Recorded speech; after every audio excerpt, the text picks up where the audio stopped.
Welcome to Love is Crafting. Love is crafting. I'm Stanton. And I'm Tila. And if you're new to our channel, thanks for checking us out.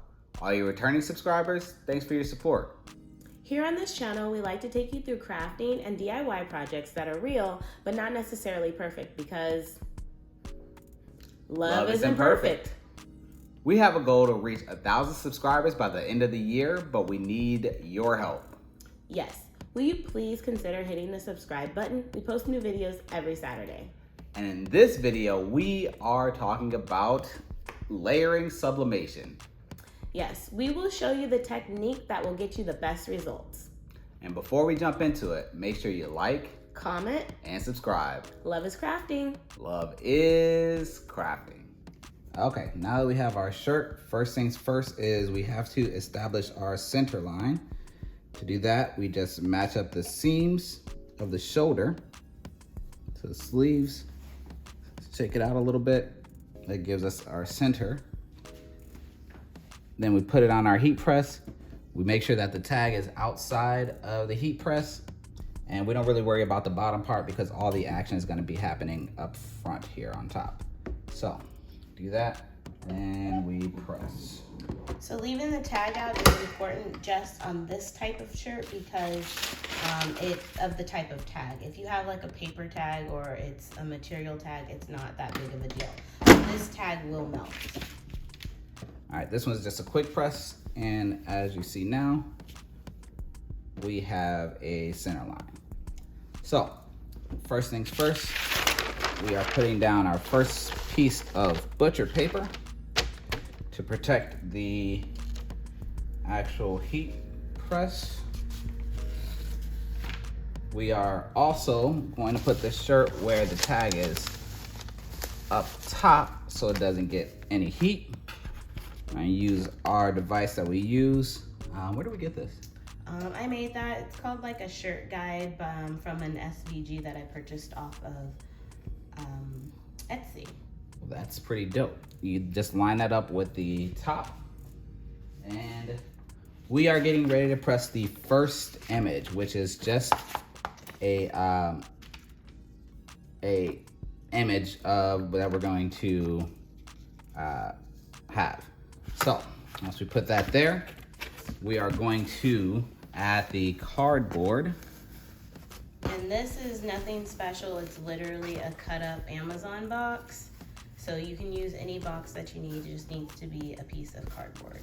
This just makes sure that when you press it, the ink doesn't go all the way back to the other side of the shirt. Just gives it a block. So I match that up. We'll remove our guide. And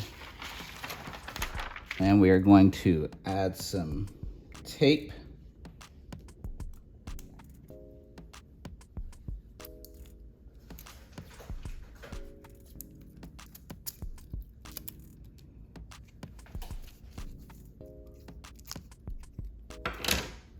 And this is heat resistant tape. Please don't use just regular tape.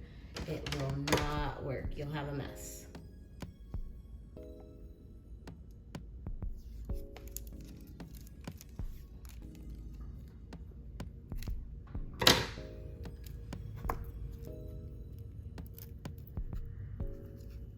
This taping isn't that important, so just 2 pieces of tape is gonna work. I'm gonna add our butcher paper. Then we're gonna do our first full press, which is gonna be 400 degrees for 60 seconds, starting now.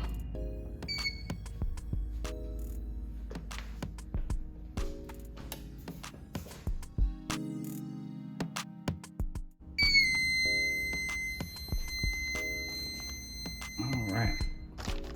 First press is done.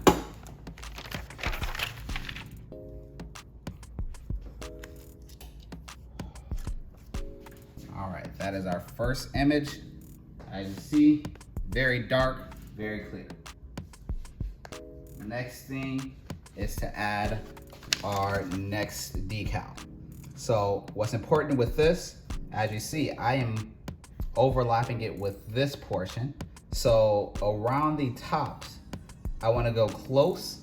This is not because the paper is going to transfer, prefer, but this is just to make sure that the areas that we see match up with the areas that we see here. So let's see if it works. Starting with the hat, then the heads here. So pretty much if you just make sure you don't see any green above the white, then you are golden. It should be not above the white, but just barely below it. You should be good to go. This part is where we're gonna need a lot of extra tape, so let's get to taping.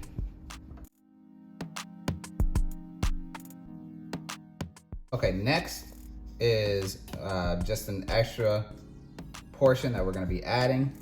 The good thing is 3 words, the middle word's 2 letters, so you can just put that 2-letter word right on the center line. That doesn't look very centered, right? No, but you also have that on top of that tape. You can't, that's not gonna work. You have to move that piece of tape, or you move it down. Yeah. Okay. Or we could just pull up this portion of the tape.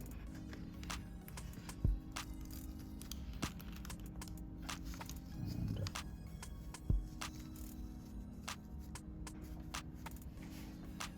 I think that might be a little bit too, okay. too close? No, it's good.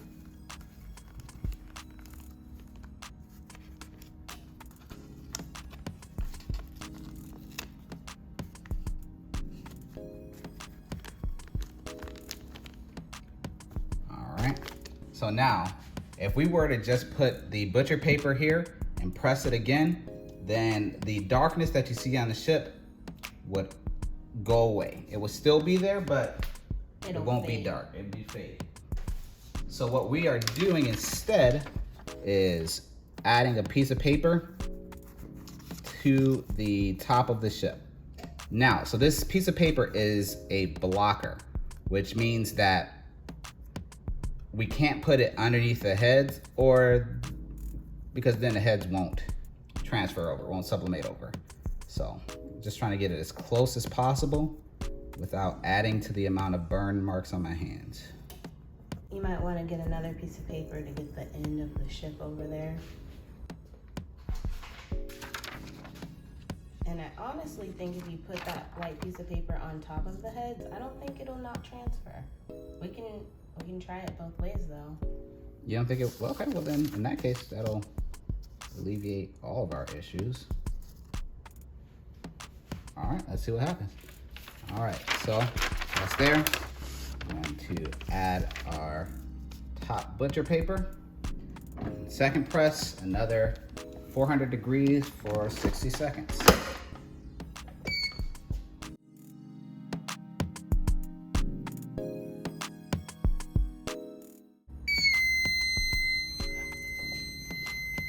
All right.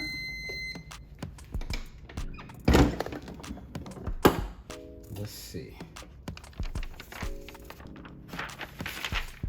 First things first, remove this. By the way, this is just regular copy paper.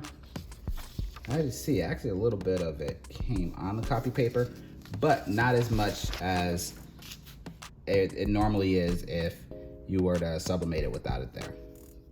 This is still dark, that's good to see. And that fits there. So it still could be darker, but I think that overall it's a lot better than if we were to press it without the paper. I disagree. I think it looks great. I don't even think it could be much darker. What we'll do is we will show you a shirt that we have done without adding that piece of paper, and you can be the deciders. Okay, so we're here with our completed projects. We have some compare and contrast on the tidbit with the sheets of paper to see if it actually worked. Yeah. So this shirt right here is a shirt that we pressed before we found out the trick of putting the paper on. And as you can tell, it's much, much, much lighter than this shirt where we put the paper on before pressing it a second time. Yeah, so what we did is we still did the same thing where we pressed this first, and then we laid these down, and then lay both of these down and press it again. Only difference is this time we put sheets of paper. And although there is some slight fading, obviously you can tell the difference between the two. So our recommendation is if you don't have to press it twice, don't. But if your design won't allow for that, make sure you put that extra thin piece of paper in between so that your colors and your ink won't fade as much. All right, so I think that finished it up. Remember, love is crafting. Love is crafting.